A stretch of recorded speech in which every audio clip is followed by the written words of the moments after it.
If Chase is legit back, this defense is going to be scary. We've got your power rankings and your PFF grades all on your Daily Commanders update for 19 September. Let's go.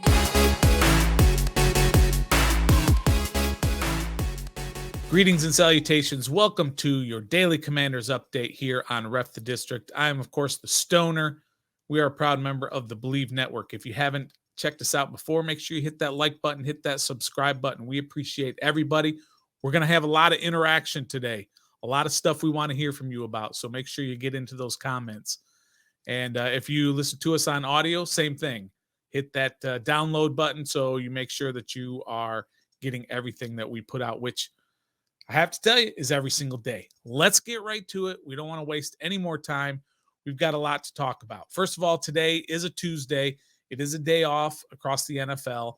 A lot of guys will come in and do some work, do some film work, do some weights, conditioning, whatever, but it is not mandatory for them to be there. The coaches can't make them. They had yesterday off too because, of course, Victory Monday, you usually get that day off. So a couple of days off here. Well, it's much welcome for those guys. I'm sure they need the time to rest their bodies and all that. Get ready for a massive game against Buffalo at FedEx on Sunday. Can't wait. All right. So first thing we're going to talk about here is something we've had some good interaction on Twitter. And that is these four guys now, these four defensive linemen are wreaking havoc. Now, Chase, of course, has only been back for one game. But in that one game, these four guys ate. They ate almost the entire second half. Yeah, the first half, they struggled a little bit, but they figured it out, and they dominated basically from the middle of the second quarter all the way through. Of course, the Broncos had a couple of scoring drives there late when they were playing prevent defense. But just think about everything that these guys did during the game. Montez and Chase both had 1.5 sacks each. Daron Payne had a sack. He had one defensive series all to himself. 1st and 10, sacked the quarterback. 2nd and 17, I think it was, he took down the running back for a loss. 3rd and 20-something, he knocked down a screen pass. Daron Payne all by himself. So maybe it's time we start coming up with a nickname for these four guys. You've got all of them have numbers in the 90s. All of them are first-round draft picks.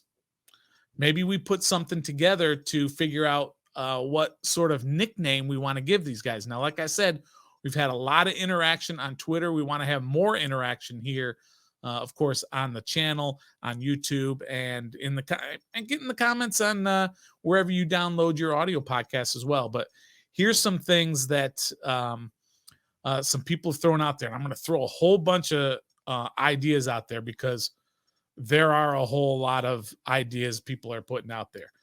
First of all, the question was, is it too early to give them a nickname? Some people say it is too early because they basically dominated one game. Okay, let's get excited about it a little bit. Can we have a little fun? Can we be fans and have a little fun with nicknames and our team being 2-0 and being jacked up about all this? So let's look at some of these. Alpha and Omega, the beginning and the end, which is what Alpha and Omega is. Not bad. If you just do Sweat and Young together, what about The Edge of Insanity from Shelley? Whoa, that's not bad. That's not bad.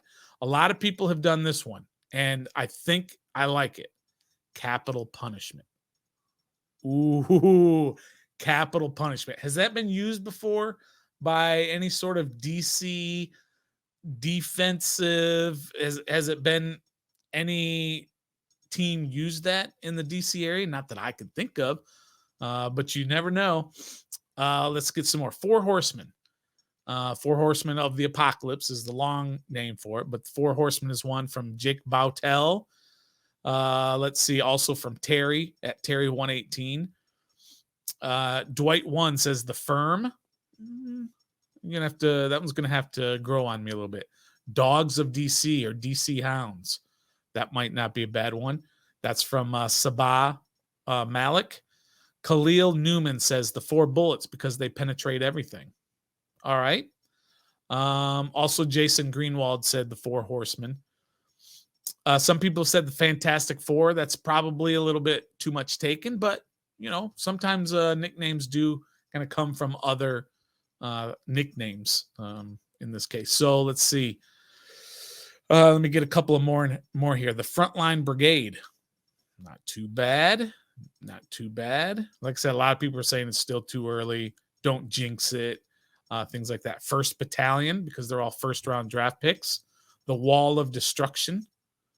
Let's see. Cardboard Hog says pain, sweat, and tears. It's not bad, but you can't call out just two of them and have the other two be tears. But I like where you're going. Keep working on that. The B&G Berets, kind of like the Army Green Berets, but this is the B&G Berets. Production Dogs, Frontline using the number 4. That's from Burberry and Gold. Production Dogs was from Dylan. And LL Avigdo R. He's the one that had the B&G Beret. Mandalorians, I think that's a little too generic. Let's see. There was one, like somebody, Reginald Skinner also said capital punishment or capital defense. Let's see. Hounds of Justice from Eye of Ink.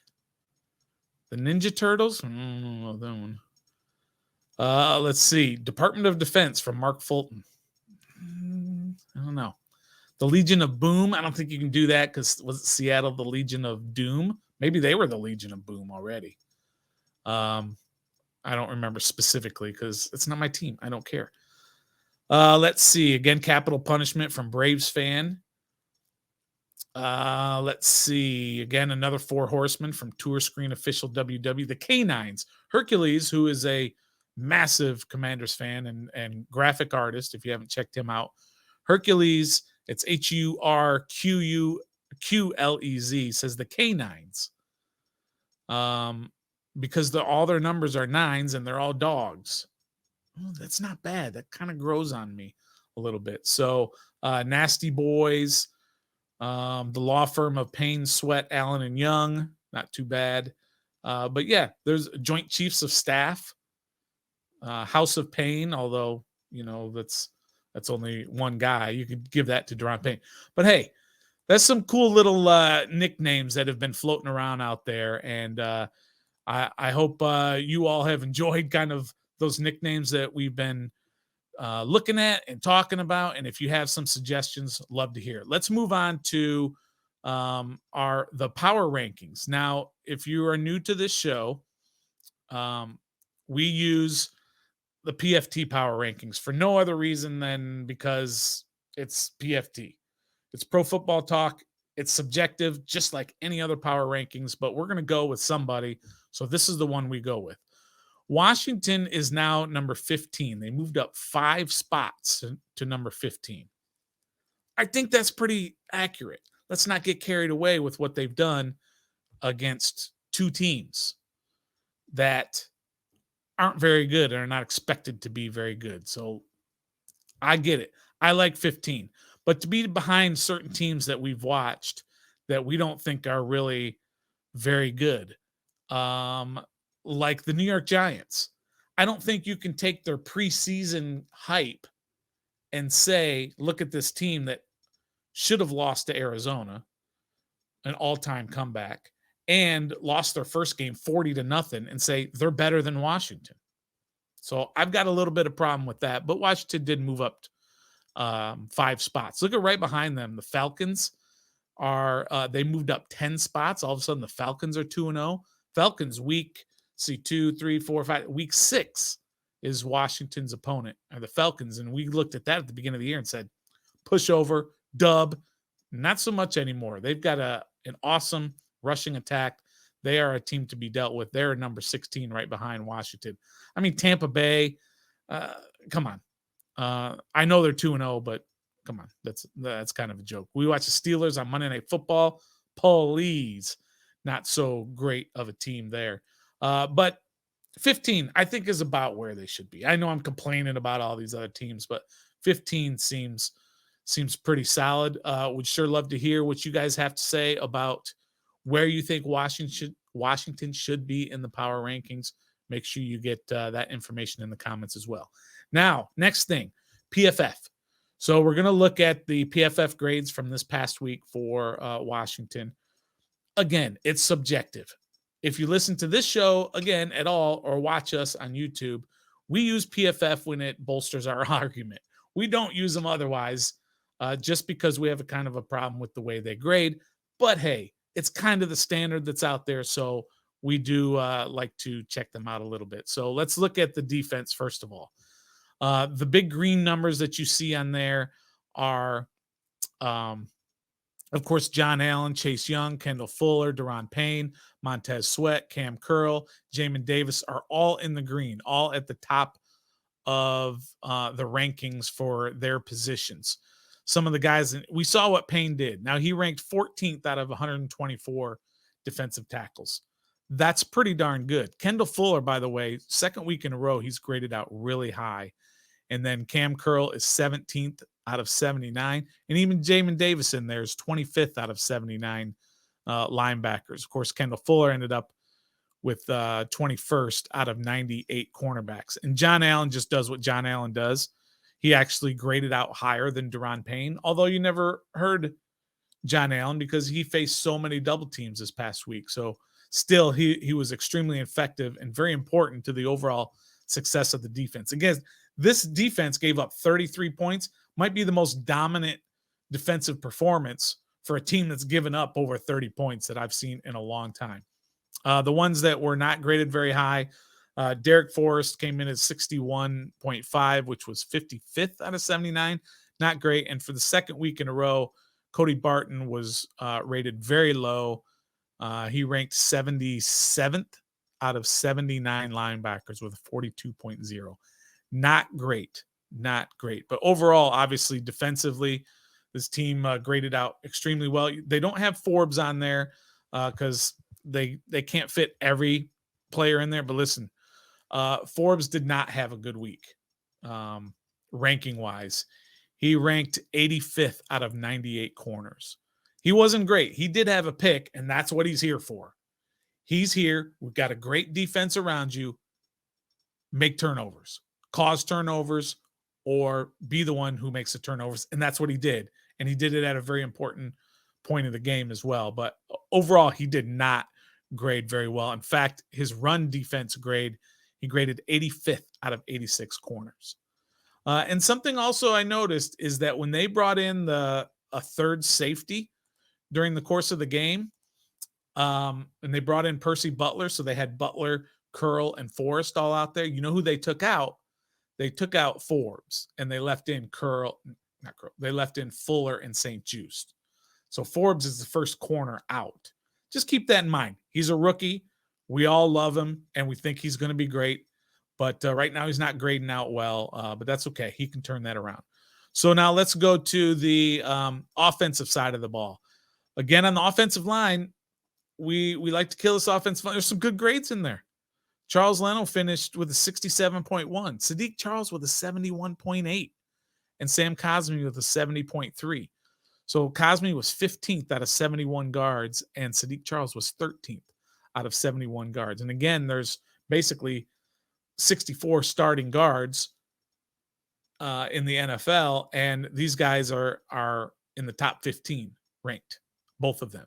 That's pretty good. And Charles Leno ranked 32nd out of 71, so he's in the upper 50 percentile as well. And of course, you see Sam Howell again right in the middle, 16th at quarterback with a 67.0.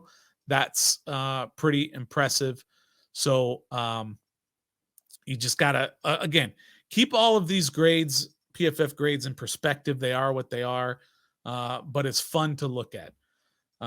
So now today's Tuesday. Again, we got all that stuff out of the way. Let's start putting the Denver game in the rearview mirror, and let's start looking forward to Buffalo. We're going to start doing that on our show tomorrow night, Wednesday night, 7:30 p.m. live. We're going to start looking forward towards the Buffalo Bills, which is going to be tough. They're coming into FedEx. They're only 1-1. Josh Allen was not good the first game. Second game, he was fantastic. This is a team you got to reckon with. Think about who Washington has beaten so far. Two teams that are 0-2, combined record of 0-4. They were losing to both teams in the fourth quarter. and they had to come back to win both of their games. Washington did. And against two teams you expect to be in the bottom half of the league. Keep that in perspective. Not trying to hate, not trying to say, hey, it doesn't count. They're massive, massive wins. Every win in the NFL is a massive win. You only get 17 shots at it during the regular season. So you got to take advantage of it, and you've got to win. You got to bank them wins whenever you can, because these next 2 weeks, Buffalo, then at Philly, and then you got the short week against Chicago. It is at home, and then you got Atlanta. So there's a lot going on. There's no rest for the weary. All of a sudden, you got to turn around and you got to start focusing on Buffalo. So let's put Denver behind us. Let's start focusing on Buffalo. What do you got to do to stop Josh Allen, Stephon Diggs, Gabe Davis, James Cook, Dalton Kincaid? Who's that other tight end that they've got who's been there for a while? Can't remember his name. You guys will remind me in the comments. Appreciate everybody checking in, watching us here on Ref the District, our daily Commanders update. Again, hit that like button, hit that subscribe button. We're here every single day. Don't forget, tomorrow live at 7:30, Thursday daily Commanders update at 7:30, Friday daily Commanders update 7:30, Saturday we'll have our game preview, Sunday live. We're going to watch the game together, a live watch party from beginning till end, instant reaction right after that. Monday, we're going to have our day after reckoning. It never stops right here on Ref the District. We appreciate all you. Make sure you hit that like, hit that subscribe. And until next time, be a fan.